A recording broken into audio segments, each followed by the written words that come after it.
तो good afternoon everyone. तो आज का टॉपिक है कम्युनिटी मेंटल हेल्थ नर्सिंग।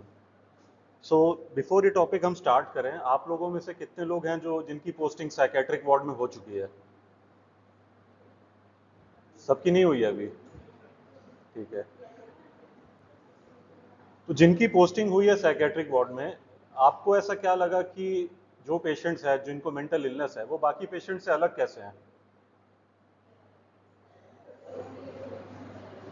कोई एक जना थोड़ा जोर से बोले।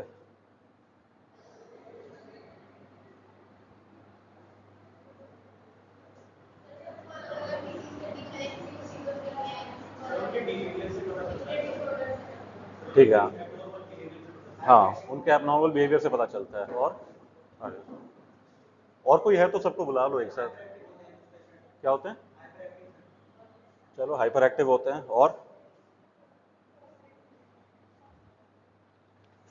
और क्या डिफरेंस होता है?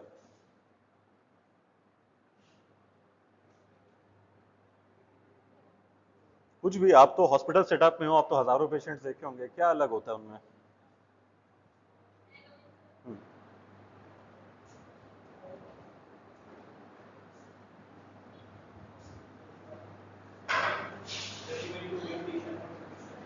थोड़ा जोर से।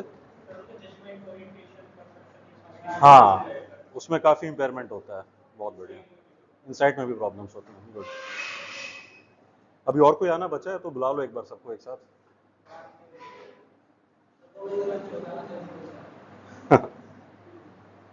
5 मिनट और रुक लें।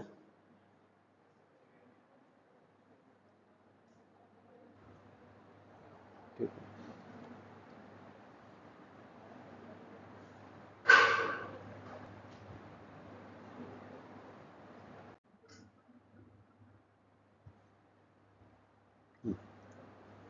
तो कम्युनिटी मेंटल हेल्थ नर्सिंग की जब हम बात करते हैं तो इसका मतलब ये हुआ कि application of specialized knowledge to population. जो आपकी नर्सिंग की नॉलेज है, जो आपकी मेंटल हेल्थ की नॉलेज है, वो सिर्फ पेशेंट्स पे ना अप्लाई करके पूरे पॉपुलेशन पे एक साथ अप्लाई करना, पूरे कम्युनिटी पे अप्लाई करना। तो इसका मेन एम ये है to promote and maintain mental health and to rehabilitate population at risk. To promote and maintain mental health का मतलब ये है कि आप जो मेंटल अवेयरनेस है मेंटल हेल्थ को लेके, जो मेंटल एक वेल बीइंग होता है एक जनरल कम्युनिटी का, हम सिर्फ पेशेंट्स की बात नहीं कर रहे हैं, हम यहाँ पूरे कम्युनिटी की बात कर रहे हैं, जो हॉस्पिटल में है प्लस जो हॉस्पिटल के बाहर है। तो उन दोनों का मेंटेन करना है और प्रमोट करना है mental health and to rehabilitate population at risk. Rehabilitation का क्या मतलब होता है मोटा मोटा? हाँ।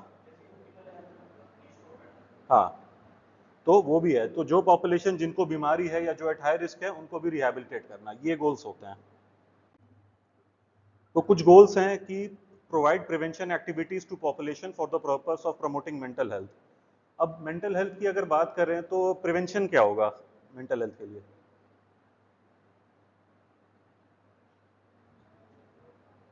मान लो आप एक स्कूल में जाते हो, स्कूल में हजारों बच्चे हैं फर्स्ट से लेकर 12th तक। प्रिवेंशन का मतलब क्या होगा स्कूल की अगर हम बात करें तो? एसएस न्यूज से भी पहले प्रिवेंशन कैसे करेंगे हम? एजुकेशन, हाँ। तो इसमें चाइल्ड एजुकेशन भी आएगा, पेरेंटल एजुकेशन भी आएगा, सो ये एक पार्ट हो गया। आ जाओ। फिर दूसरा है provide prompt interventions. Prompt interventions मतलब अगर आपको लगा है कि पेशेंट को मेंटल इलनेस है या मेंटल इलनेस बढ़ने के चांसेस ज़्यादा हैं, तो आप तुरंत इंटरवीन करेंगे। आप इस चीज़ का वेट नहीं करेंगे कि प्रॉब्लम छोटी से बहुत बड़ी हो जाए। ठीक है, तो आपको तुरंत इंटरवेंशन प्रोवाइड करना है। फिर provide corrective learning experiences. Corrective learning experiences एक तरह से आप ये मान लीजिए कि मान लो मेंटल इलनेस को लेके काफ़ी ज़्यादा स्टिग्मा रहता है कि मेंटल इलनेस वालों से हमें दूर रहना है, इनको ये ठीक से समझते नहीं है, ये किसी काम के नहीं है, इनमें इंप्रूवमेंट का स्कोप नहीं होता है। तो उनको एजुकेट करना है और एग्जाम्पल के साथ दिखाना है कि भाई ऐसी चीज़ें पॉसिबल है। एक पर्सन जो मेंटली इल है वो एक नॉर्मल लाइफ भी जी सकता है आगे जाके। सो ये एक part of collective learning experiences हो गया। फिर help individuals develop a sense of self worth and independence. कि जो भी इंडिविजुअल जो मेंटली इल है उसको, जैसे हम रिहेबिलिटेशन की बात कर रहे हैं कि जो पहले जैसा स्टेट था एकदम वेल बींग, एकदम जो 100% करेक्ट वाला पर्सन था, तो उस पर्सन को वो कॉन्फिडेंस देना है, वो भरोसा देना है और हेल्प करना है कि वो पर्सन उस स्टेट तक पहुंच पाए। फिर एंटिसिपेट इमोशनल प्रॉब्लम्स। अब इमोशनल प्रॉब्लम्स एंटिसिपेट करना, अब जैसे एक छोटा सा एग्जांपल ले लें, मान लीजिए कहीं बहुत बड़ा डिजास्टर हुआ, अर्थक्वेक हुआ, फ्लड हुआ, ठीक है। वहां पर इनिशियली लोगों को पहले फिजिकल चोट लगती है, वो दब जाते हैं, वो डूब जाते हैं, उनको वो प्रॉब्लम्स होती हैं। बाद में उनकी इमोशनल प्रॉब्लम्स आनी स्टार्ट होती हैं कि घर वालों का लॉस हो गया, जो जमीन जायदाद का लॉस हो गया। सो एक तरह से पहले फिजिकल प्रॉब्लम होती है और आगे जाके इमोशनल प्रॉब्लम्स आने की टेंडेंसी होती है। सो ऐसे सिचुएशंस में आपको एंटिसिपेट करना पड़ेगा कि भाई ये सब इमोशनल प्रॉब्लम्स आ सकते हैं। ये तो जस्ट एक एग्जांपल था, और भी कई सारे हो सकते हैं कि जहां पर इमोशनल प्रॉब्लम्स बढ़ने की टेंडेंसी हो सकती है। फिर है identify and change social and psychological factors. तो जैसे एक इंसान की लाइफ में हम सोशल एंड साइकोलॉजिकल फैक्टर्स की बात कर सकते हैं, जैसे उसके घर वाले, उसके आसपास के दोस्त, उसका जो सोशल एनवायरनमेंट है जहाँ वो है, जहाँ वो जॉब कर रहा है, जहाँ उसके आसपास के लोग और कैसे बिहेव कर रहे हैं। सो कई लोगों के लिए, जैसे हम अगर नशे की बात करते हैं, सो इंसान के लिए जो उसके आसपास के लोग हैं वो एक उसके लिए एक फैक्टर बन जाते हैं कि भी आसपास के लोग नशा कर रहे हैं तो इंसान भी नशा करने लग जाता है। तो ऐसे केस में ये आइडेंटिफाई करना जरूरी है कि इसके लिए क्या सोशल और साइकोलॉजिकल फैक्टर्स हैं। फिर provide mental health education. Mental health education की हम बात क्यों करते हैं बार बार? हम ये नहीं कहते कि यार डायबिटीज के लिए एजुकेशन प्रोवाइड करो, हम ये नहीं कहते कैंसर के लिए एजुकेशन ज्यादा प्रोवाइड करो, पर हम ये लड़ते हैं कि यार मेंटल हेल्थ एजुकेशन करो, मेंटल हेल्थ एजुकेशन करो। क्यों? गुड, अवेयरनेस कम है, और स्टिग्मा। स्टिग्मा सबसे ज्यादा है। अगर आप किसी को बोलो कि भाई मैं डॉक्टर को दिखाने जा रहा हूँ, मेरा बीपी बढ़ा हुआ है, कोई कुछ नहीं बोलेगा। पर अगर आप किसी को बोलते हो कि यार मैं मेरा मन उदास है, मुझे बहुत सुसाइडल थॉट्स आ रहे हैं, मैं साइकेट्रिस्ट के पास जा रहा हूँ, सब उसको बुरी नजरों से देखेंगे। तो ये एक स्टिग्मा बना हुआ है, इसके लिए ये मेंटल हेल्थ एजुकेशन प्रोवाइड करना बहुत जरूरी हो जाता है। अब हम जब बात करते हैं कि इंडिया में कम्युनिटी मेंटल हेल्थ का कॉन्सेप्ट कैसे आया, तो सबसे पहला फेज था कॉलोनियल पीरियड, मतलब जब ब्रिटिशर्स आए थे इंडिया में, उसके आसपास की बात है, 1600, 1700, 1800। तो उस टाइम पे जो मेंटल इलनेस था उसको वो टिपिकल डेफिनेशन ही बोलते थे, पागलपना है, या लोगों को समझ नहीं आता था। तो लोगों का कॉन्सेप्ट ये था कि भाई एक बिल्डिंग बना लेते हैं और उसके अंदर सबको डाल देते हैं, हम बाहर तो इनको ट्रीट कर नहीं पाएंगे, बाहर हमसे संभाले नहीं जा रहे, तो एक बिल्डिंग बना के उसको उसमें डाल देते हैं, एंड ऑफ स्टोरी। ये उनका कॉन्सेप्ट था, जिसको हम बाद में डिस्कस करेंगे कि ये क्या था। फिर कुछ साल बाद 1900 से लेके इंडिपेंडेंस और उसके आसपास वाले, हमने देखा कि मेंटल हॉस्पिटल एस्टैब्लिश हुए। अब कहने को तो मेंटल एस्टैब्लिशमेंट भी एक अलग एक सेपरेट बिल्डिंग है जहां पर इन पेशेंट्स को डाल दिया गया, बट यहाँ पर जो सबसे बड़ा पॉजिटिव चेंज ये हुआ था कि लोगों ने रिकग्नाइज किया था कि ये जो बीमारियां हैं ये एक एक्चुअल मेंटल इलनेस है। इसको हम कुछ अननोन चीज या कोई पागलपना नहीं कह रहे, हम कह रहे हैं ये मेंटल इलनेस है, और हम इनको यहाँ पर एडमिट करेंगे। और इन मेंटल हॉस्पिटल्स में उस टाइम पे, मतलब जो 19th सेंचुरी से लेके अब तक, जो उस टाइम लेटेस्ट ट्रीटमेंट्स अवेलेबल थे, जो लेटेस्ट मेडिसिन अवेलेबल थे, वो इन पेशेंट्स को दिए जाते थे। तो ये काफी रेवोल्यूशनरी चेंज था कि पहले आप उनको बस एक चार दीवारी में कन्फाइन कर रहे हो, और लेटर ऑन आप उनको बोल रहे हो कि ये बीमार हैं और आप इनका एक्चुअल ट्रीटमेंट कर रहे हो। सो ये फेज आया था इंडिया में 1900 के आसपास, इंडिपेंडेंस तक ऐसा फेज चल रहा था। फिर थर्ड फेज जो कि 1960s, 1970s, 1980s में काफी देखा गया, कि growth of general hospital psychiatric units. अब जैसे हम मेडिकल कॉलेज की बात कर लेते हैं, सो ये एक जनरल हॉस्पिटल है, काफी सारे डिफरेंट ब्रांचेस और स्पेशलिटीज अवेलेबल हैं, जिसमें से एक साइकेट्री भी है। सो जो पहला कॉन्सेप्ट था कि भाई साइकेट्रिक पेशेंट्स को हम एक सेपरेट बिल्डिंग में, एक सेपरेट जगह रख देंगे, मेंटल असाइलम में रख देंगे, वो कॉन्सेप्ट धीरे धीरे खत्म होने लगा। कॉन्सेप्ट ये आने लगा कि एक हॉस्पिटल के अंदर एक ही वार्ड में, मतलब एक सेपरेट वार्ड में but in the same hospital, ऐसे पेशेंट्स को रखा जाए और प्रॉपर ट्रीटमेंट प्रोवाइड किया जाए। आपने जिन लोगों ने साइकेट्री वार्ड में भी पोस्टिंग हुई है देखा ही होगा कि साइकेट्रिक पेशेंट सिर्फ ऐसा नहीं होता कि उसको मेंटल इलनेस है, उसको कभी कभी कोई मेडिकल इलनेस भी हो जाती है। तो एक छत के नीचे सारी फैसिलिटीज रखने का पर्पस ये है कि उसका प्रॉपर ट्रीटमेंट हो सके। और ये फेज इंडिया में आया था 1960, 70s, 80s में ये फेज स्टार्ट हुआ था। फिर आते हैं फेज 4 में, जो 1980s से ऑनवर्ड स्टार्ट हुआ था। सो अभी तक हम पहले तीन फेज की बात कर रहे थे कि पेशेंट बीमार है, उसका हॉस्पिटल में, असाइलम में, कहीं जगह हम ट्रीट कर रहे हैं। अब बात आई कि हम हॉस्पिटल से भी बाहर जाके अब कम्युनिटी को ट्रीट करेंगे। सो कम्युनिटी को, मतलब कम्युनिटी को ट्रीट करेंगे इन द सेंस कि जो पेशेंट बीमार है प्लस जो नॉर्मल भी है उसको भी हम एजुकेशन प्रोवाइड करेंगे, उसको भी हम टच करेंगे।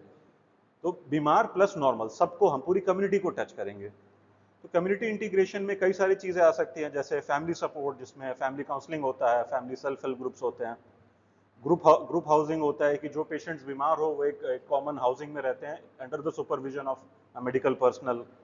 फिर ऐसे ही डिस्ट्रिक्ट लेवल पे होता है, विलेज लेवल पे होता है। फिर उनका जो अदर हॉस्पिटल्स है, अदर प्राइवेट प्रैक्टिशनर्स है, अदर ट्रीटमेंट सेंटर्स है, उनसे रेफरल कराना, उनसे लिंकअप करना। फिर होम विजिट्स का भी कॉन्सेप्ट होता है कि कई बार ऐसा होता है कि पेशेंट्स आपसे ट्रीटमेंट लेके चले गए पर वो फॉलो अप नहीं कर रहे। तो जैसे आप लोगों ने देखा होगा या पढ़ा भी होगा, आशा वर्कर्स होती हैं, जीएनएम्स होते, और कौन से होते हैं, आशा के नीचे कौन होता है? हाँ, ये सब तो इनका आउटरीच वर्क भी होता है। तो इनका भी ये होता है कि जैसे प्रेग्नेंट फीमेल छूटनी नहीं चाहिए, प्रेग्नेंट फीमेल नहीं आ रही तो वो उनके घर तक जाते हैं। तो सेम कॉन्सेप्ट इधर भी है कि आउटरीच और होम विजिट्स होते हैं कि अगर मेंटली इल पेशेंट हॉस्पिटल तक नहीं आ पा रहा तो उस तक पहुंचा जाए, वो छूटना नहीं चाहिए उस से। फिर awareness activities, so awareness activities भी बहुत सारे होते हैं, कई सारे वर्कशॉप्स होते हैं, स्ट्रीट प्लेस होते हैं। और अवेयरनेस की हम बात ये नहीं कर रहे कि सिर्फ हॉस्पिटल की बात कर रहे हैं, अवेयरनेस हो सकता है आपके स्कूल्स में, आपके कॉलेजेस में, आपके वर्क प्लेस पे भी इवन। तो ये सब अवेयरनेस एक्टिविटीज होती हैं। और लाइवलीहुड, सो मेंटल इलनेस लोगों में ये देखा गया था कि वो ठीक तो हो जाते हैं, उनके सिम्टम्स इंप्रूव कर जाते हैं, बट उनको एम्प्लॉयमेंट अपॉर्चुनिटीज उतनी नहीं मिल पाती हैं, या फिर वो उतने उनके स्किल्स डेवलप नहीं हुए अभी कि उनको एम्प्लॉयमेंट मिल जाए। सो उनको एम्प्लॉयमेंट प्रोवाइड कराना भी, ये भी एक कम्युनिटी इंटीग्रेशन का पार्ट हो गया। फिर अभी हम फेज 5 में हैं। So phase 5 is growth of NGOs and private sector. So पहले ये जो एक्टिविटीज मोस्टली हो रही थी ये गवर्नमेंट प्रोवाइड करती थी। अगर हम आज से 40-50 साल पहले की बात करें तो psychiatry was a very unknown branch. तो लोगों को पता नहीं था कि इसमें होता है, स्पेशलाइजेशंस होते हैं, लोग ऐसे देखते हैं। So most of the work at that time was done by government institutes. तो गवर्नमेंट ने अपने कुछ प्लान्स बनाए, वो इंप्लीमेंट कर रहा है और उसके अकॉर्डिंग ट्रीटमेंट हो रहा है। बट रिसेंटली काफ़ी सारे एनजीओज भी आ गए हैं, प्राइवेट साइकेट्रिस्ट आ गए हैं। सो ये लोग भी अब ट्रीट कर रहे हैं इनको। सो अब हमारा जो पहले था एक चार दीवारी के अंडर ट्रीटमेंट था, वो कम्युनिटी तक एक्सपैंड किया, और जो गवर्नमेंट का जो इन्वॉल्वमेंट था वो प्राइवेट सेक्टर में भी आ गया है। सो हर तरह से मैक्सिमम पार्टिसिपेशन करना जरूरी है। अभी जो हम बात कर रहे थे इंस्टीट्यूशनलाइजेशन, जो फेज 1 और फेज 2 की बात कर रहे थे कि पेशेंट को चार दीवारी में रख दिया, तो दैट इज कॉल्ड इंस्टीट्यूशनलाइजेशन, कि आपने उसको एक इंस्टीट्यूशन में डाल दिया। अब उसको कैसा केयर प्रोवाइड हो रहा है, एट द जो बेस्ट प्रोवाइड हो सकता है उस इंस्टीट्यूट के अकॉर्डिंग वो प्रोवाइड हो रहा था। सो अब जैसे इसमें मैंने टर्म देखा है, mentally ill patients were remove from the society and admitted in specialized institution. मैंने ये नहीं लिखा सिर्फ दे वर एडमिटेड, टर्म है mentally ill patients were remove from the society. तो कॉन्सेप्ट इंस्टीट्यूशनलाइजेशन का यही था कि पेशेंट को बाहर दुनिया से निकाल के इस चार दीवारी के अंदर डाल दो। अभी जो करंट कॉन्सेप्ट है वो है डी इंस्टीट्यूशनलाइजेशन का, कि patients are being provided latest scientific treatments and are subsequently being discharge from the institutions. ठीक है, तो अगर किसी को आप इंस्टीट्यूशनलाइज करोगे इसका नुकसान क्या होगा ये बताओ, कुछ भी सोच के बताओ। अगर किसी पेशेंट को, मेंटली इल पेशेंट को हमने इंस्टीट्यूशनलाइज कर दिया तो क्या प्रॉब्लम होगी? ठीक है, सेल्फ एस्टीम लो हो जाएगा,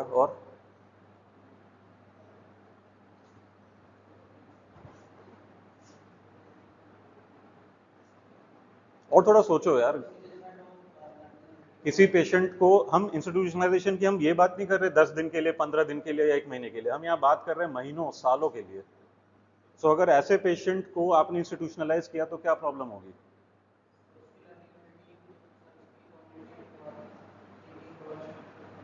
हो सकती है, और हाँ, क्योंकि वो इतने टाइम से सोसाइटी का पार्ट नहीं है, वो आगे जाके विड्रॉल हो जाएगा। उसकी कोई नई लर्निंग नहीं हो रही वहां पे, वो एक जस्ट चार दीवारी में है। चलो आ सकते हैं, नो डाउट।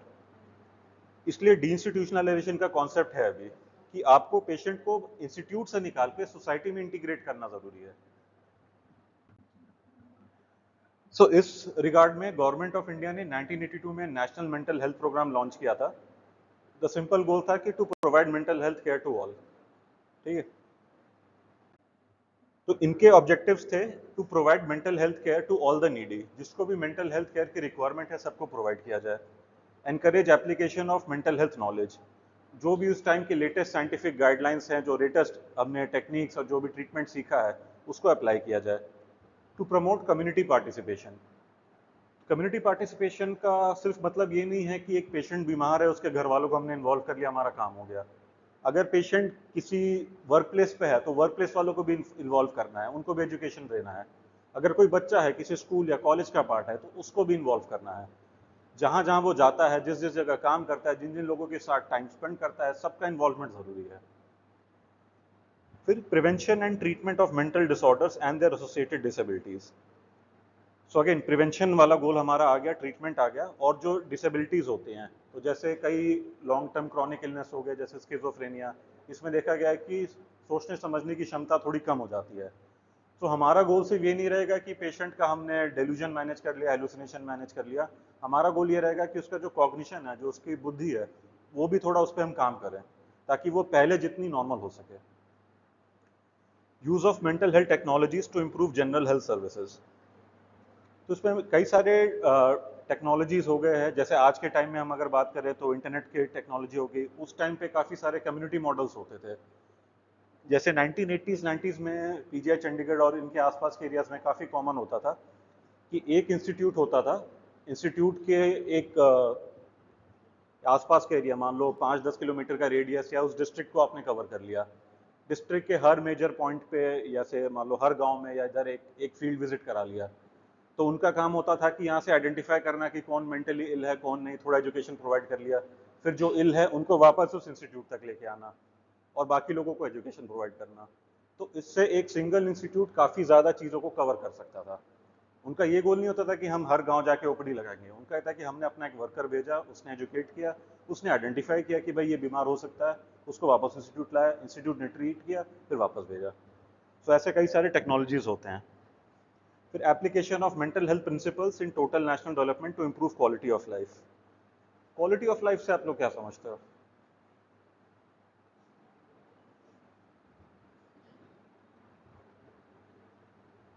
क्या होती है quality of life? Simple Hindi में बता दो क्या होती है क्वालिटी ऑफ लाइफ, डेफिनेशन नहीं पूछ रहा। हम्म? किस तरह से रहते हैं और क्या होता है, क्या क्या चीजें होती हैं क्वालिटी ऑफ लाइफ में?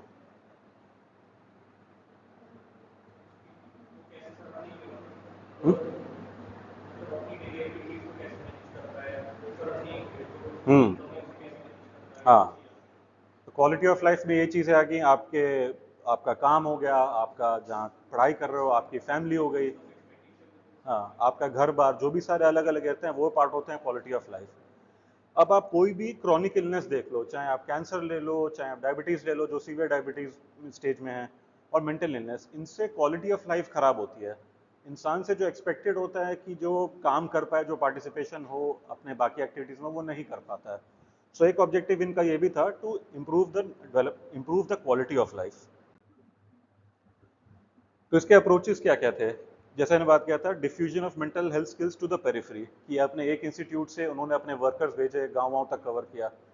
सो यहाँ जहाँ मेंटल केयर फैसिलिटीज अवेलेबल है वहाँ से वहाँ तक भेजना जहाँ फैसिलिटीज अवेलेबल नहीं है। Equitable and balance distribution of resources. अब आप खुद सोचो, इंडिया में साइकेट्रिस्ट काफ़ी कम है, और मोस्ट ऑफ द साइकेट्रिस्ट कहाँ मिलते हैं? हम्म? ज़्यादातर साइकेट्रिस्ट कहाँ बैठते हैं? ये सुभारती क्या है? मतलब हॉस्पिटल्स में होंगे, मेडिकल कॉलेजेस में होंगे, सिटी के आसपास होंगे। सो कंसंट्रेशन वहाँ ज़्यादा है, और गांव की तरफ, पेरिफेरी की तरफ जहाँ पर पॉपुलेशन ही कम है, वहाँ साइकेट्रिस्ट का मुश्किल है। इसलिए गवर्नमेंट का ये भी गोल था कि हम ये जो रिसोर्सेज हैं जो सिटीज़ में ज़्यादा हैं, चाहे आप साइकेट्रिस्ट भी क्यों, कोई भी डॉक्टर पकड़ लो आप, सिटी में ज़्यादा होते हैं, पेरिफेरी में कम होते हैं, गाँव की तरफ कम होते हैं। तो ये रिसोर्सेज को इक्वली डिस्ट्रीब्यूट करना, मेंटल हेल्थ केयर को जनरल हेल्थ सर्विसेज में इंटीग्रेट करना। जैसे हम जनरल हॉस्पिटल्स की बात करते हैं कि पहले साइकेट्री एक अलग चीज़ था, जनरल हॉस्पिटल अलग चल रहा है, साइकेट्रिक सेटअप्स अलग थे, उसको इंटीग्रेट करना ये ज़रूरी है।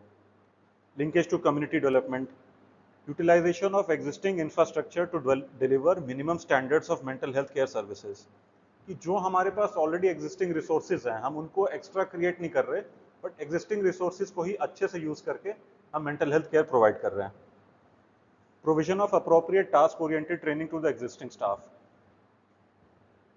आप लोगों को क्या लगता है, जो आपके नर्सिंग में साइकेट्री या मेंटल इलनेस की बात करें, कितना ज्यादा या कितना कम पढ़ाया जाता है?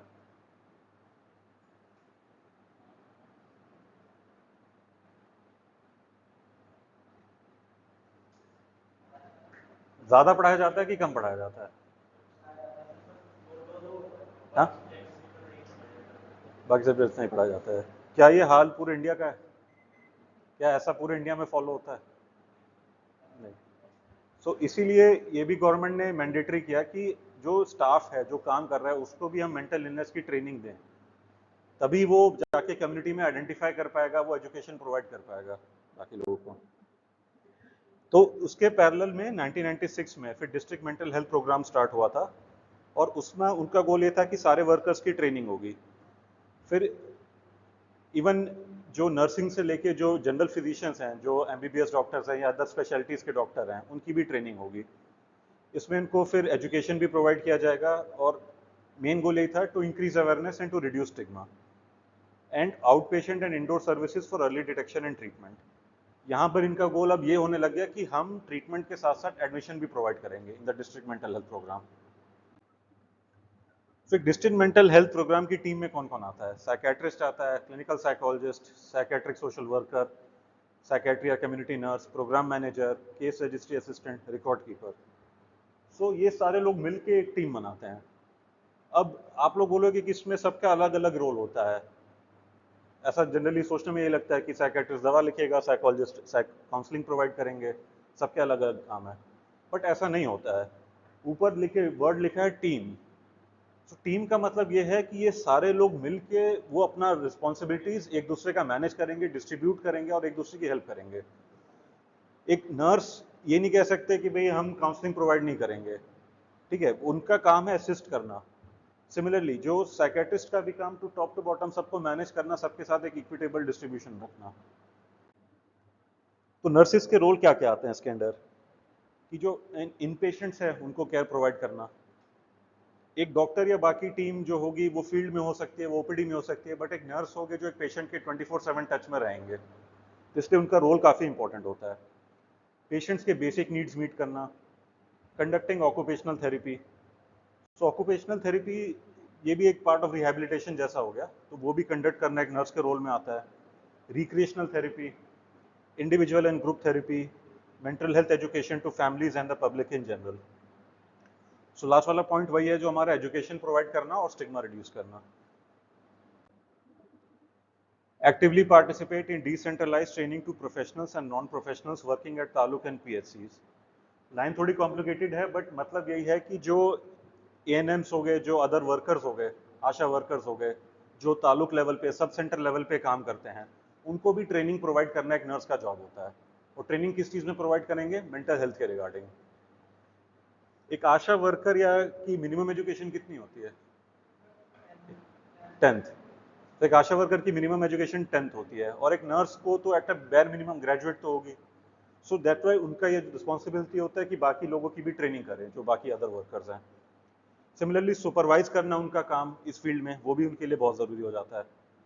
Assist psychiatrist in research activities in monitoring mental health care at district and PHCs level. Research क्यों इंपॉर्टेंट है यहाँ पे? कोई नर्स PHC पे है, CHC पे है, या इवन सब सेंटर लेवल पे है, रिसर्च क्यों इंपॉर्टेंट हो जाता है यहाँ पे? पेशेंट ठीक करना है वो ज़रूरी है, रिसर्च का क्या करेंगे?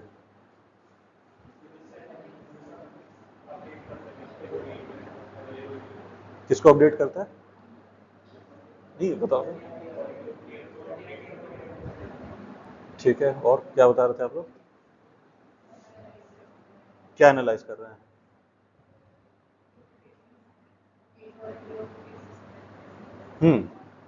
गोल हमारा ये है कि देखना कि हम जो एक्चुअली कर रहे हैं क्या उसका कुछ अच्छा आउटकम भी आ रहा है कि नहीं।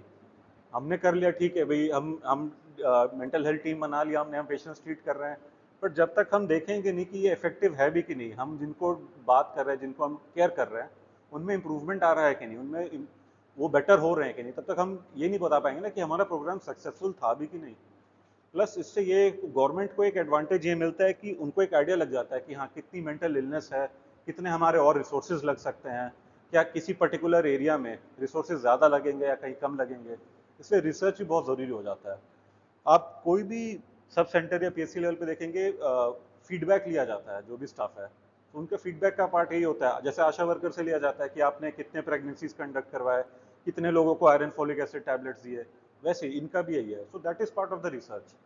हम जानना चाहते हैं कि हम कितने सक्सेसफुल हैं इस प्रोग्राम में। तो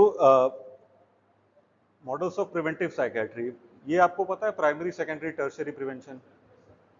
प्राइमरी क्या होता है? हुँ? कोई एक जना जोर से बोल दे, कोई ऐसा गलत वाली बात नहीं है।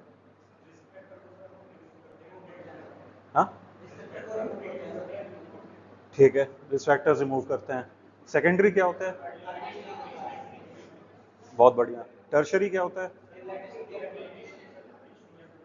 हम्म।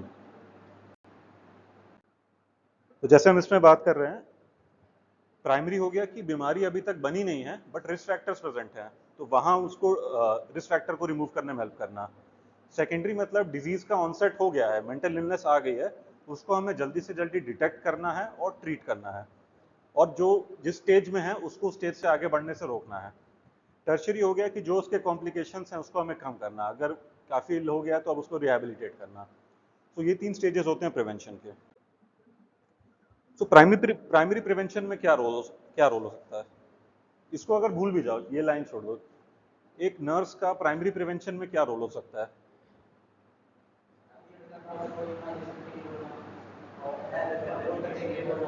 इम्यूनाइजेशन छोड़ो, हम मेंटल हेल्थ की रिस्पेक्ट में बात करते हैं, तो ठीक है, एजुकेशन प्रोवाइड करना, और क्या काम हो सकता है? ठीक है, बिहेवियर लाइफस्टाइल चेंज, और आप इसको मेंटल इलनेस से कंफ्यूज मत करो, आप ये समझो एक क्रॉनिक इलनेस है, उसके लिए आपका प्राइमरी प्रिवेंशन क्या रहेगा, क्या कर सकते हैं?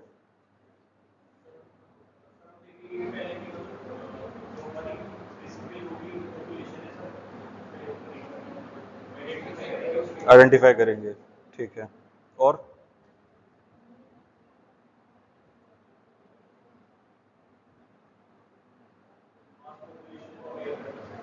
हाँ, वो एजुकेशन का पार्ट हो गया। चलो अगर हम मेंटल इलनेस छोड़ दो, कैंसर की बात करते हैं, कैंसर में क्या होगा प्राइमरी प्रिवेंशन?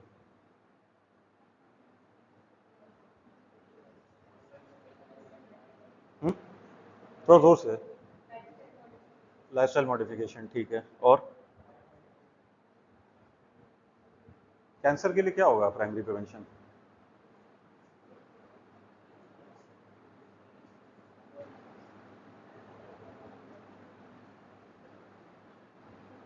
अगर कोई सिगरेट पी रहा है उसको क्या बोलोगे? क्या बोलोगे? हाँ, सेम, हाँ, एजुकेशन प्रोवाइड कर रहे हैं, लाइफस्टाइल चेंज कर रहे हैं, और क्या बोलेंगे?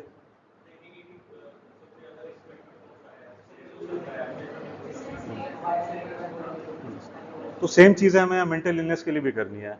एजुकेशन प्रोवाइड करना है, अवेयरनेस जनरेट करना है, फैमिली को इन्वॉल्व करना है, पेशेंट के जो सोशल सपोर्ट जिनके वीक हैं, सोशल सपोर्ट मतलब फ्रेंड्स एंड फैमिली हो गए, वर्क हो गया, उसको हमें स्ट्रॉन्ग करना है, और collection and evaluation of data, जो कि हर स्टेज पे इंपॉर्टेंट है। अब अगर हम बात करें सेकेंडरी प्रिवेंशन, सेकेंडरी प्रिवेंशन में क्या कर सकते हैं?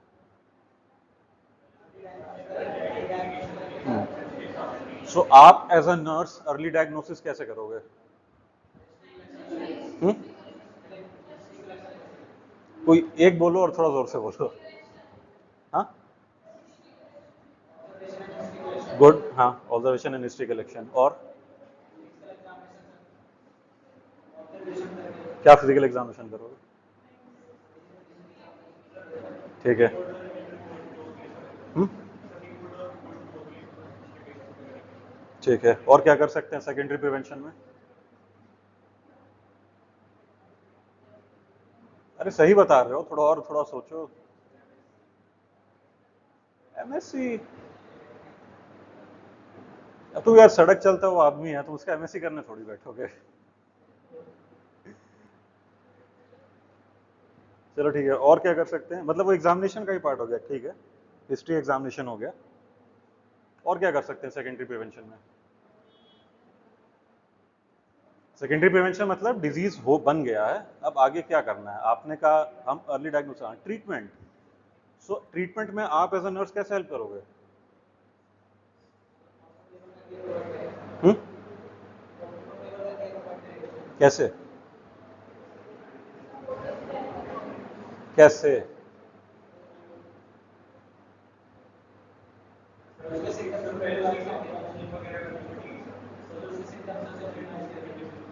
ठीक है, काउंसलिंग क्या करोगे, किस बारे में काउंसिल करोगे? हाँ, उसको ट्रीटमेंट के लिए मोटिवेट करोगे आप। और कैसे करोगे? एनकरेज करेंगे। और कैसे आप पेशेंट को ट्रीटमेंट में हेल्प करोगे? ट्रीटमेंट कौन प्रोवाइड कर रहा है? साइकेट्रिस्ट ना। तो आपका काम होगा पेशेंट को ट्रीटमेंट सेंटर तक ले जाना, ट्रीटिंग डॉक्टर तक ले जाना, उनको वो मोटिवेट करना उस चीज के लिए। ठीक है। तो सेकेंडरी प्रिवेंशन का पार्ट हो गया early diagnosis and case finding, screening and examination, early referencing, nearest centre या जो भी नियरेस्ट डॉक्टर या मेंटल हेल्थ एक्सपर्ट है वहां तक लेके जाना, providing counselling services to caregivers of mental ill patients, training of health personnel. Training का मतलब आप और आपकी जो टीम है, टीम की भी ट्रेनिंग होनी चाहिए मेंटल इलनेस पे रिगार्डिंग। कंसल्टेशन सर्विसेज और क्राइसिस इंटरवेंशन। यहाँ क्राइसिस इंटरवेंशन का मतलब ये है, मेंटल इलनेस में क्या सबसे कॉमन क्राइसिस क्या हो सकती है मेंटल इलनेस में? एक मेंटल इल पेशेंट है, सबसे कॉमन क्राइसिस क्या हो सकती है? हम मेंटल इल पेशेंट को बोलते हैं ज्यादातर अकेले मत रहना, क्यों? सुसाइड। एग्जैक्टली। सो अगर आपके पास कोई पेशेंट है, चाहे वार्ड में चाहे ओपीडी में, अगर वो ऐसा धमकी देता है कि मैं सुसाइड करना चाह रहा हूं, so that is a crisis. और क्राइसिस इंटरवेंशन भी आपका ट्रीटमेंट का पार्ट होगा। सो ये भी बहुत इंपॉर्टेंट है। ठीक है। अब बात करते हैं टर्शरी प्रिवेंशन। तो टर्शरी प्रिवेंशन में क्या करेंगे? रिहैबिलिटेशन, ठीक है। End of? क्या करें, एंड ऑफ क्या? एंड अभी लाइफ एंड नहीं हो रही, अभी रिहैबिलिटेट कर रहे हैं, लाइफ अभी एंड नहीं हो रही है। ठीक है, रिहैबिलिटेशन एक हो गया, और क्या कर सकते हैं टर्शरी प्रिवेंशन में? पैलिएटिव केयर देखो, वो कैंसर के रिस्पेक्ट में हम बात करते हैं, यहाँ इतना यूज, चलो बोल सकते हैं, चलो एक मान लेते हैं। और क्या कर सकते हैं टर्शरी प्रिवेंशन में?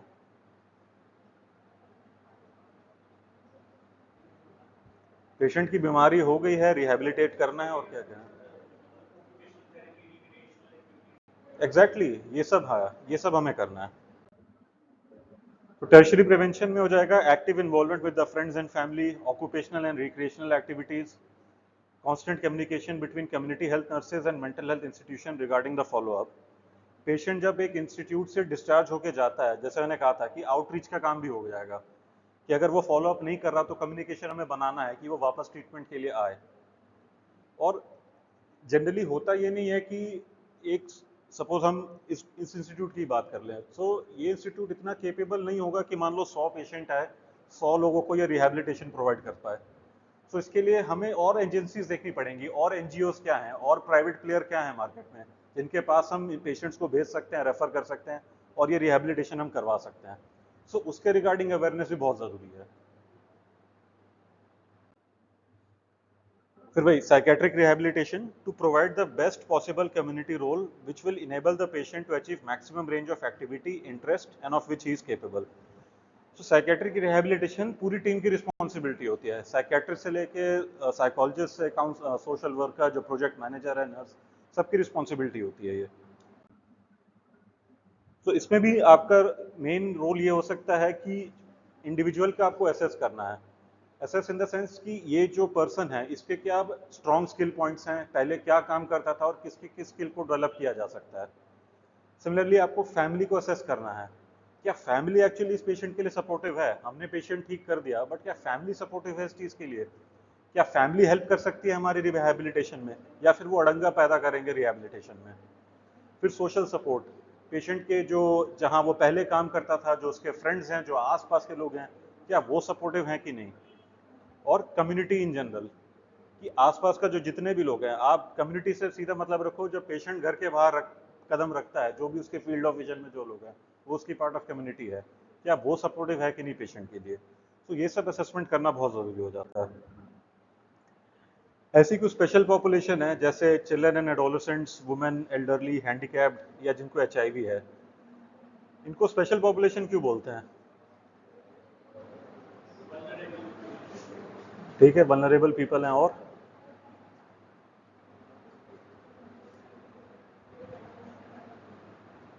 क्या स्पेशल है इनमें।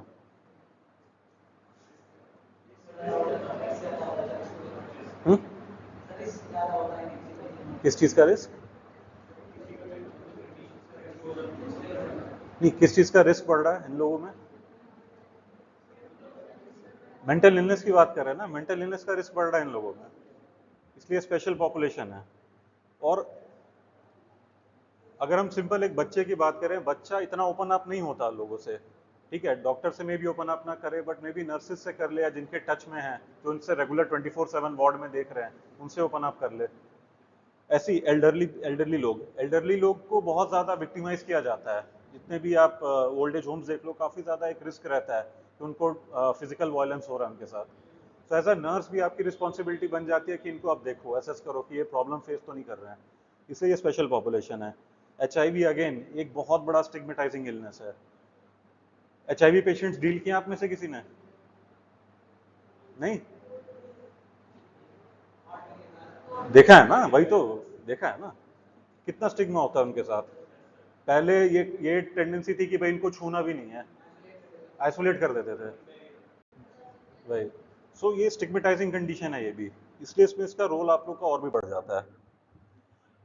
अगर हम मेंटल हेल्थ सर्विसेज की बात करें तो जैसे हमने कहा था कि लोकल लेवल पे आ जाएंगे आपके पीएचसी, सीएचसी, सब सेंटर हो जाएंगे। डिस्ट्रिक्ट लेवल पे डिस्ट्रिक्ट मेंटल हेल्थ प्रोग्राम्स हो जाएंगे, डिस्ट्रिक्ट हॉस्पिटल्स हो जाएंगे आपके। स्टेट लेवल पे जो बड़े बड़े हॉस्पिटल्स हो गए, या जो नेशनल लेवल के जो मेंटल हेल्थ प्रोग्राम्स हैं वो हो जाएंगे। और सेंट्रल लेवल पे सेंट्रल इंस्टीट्यूट्स हो गए, जैसे एम्स हो गया, निमैंस हो गया, सीआईपी रांची, ये सब सेंट्रल इंस्टीट्यूट्स हैं। सो ये अलग अलग level of mental health care services हैं। सो जब हम लोअर लेवल की बात करते हैं, जो पीएससी सीएससी, तो वहाँ मेन गोल हो जाएगा कि out patient in patient manage करना, एजुकेशन प्रोवाइड करना, कम्युनिटी में केसेस को आइडेंटिफाई करना और उनको ट्रीट रेफर करना, और उनको फॉलोअप का भी देखना।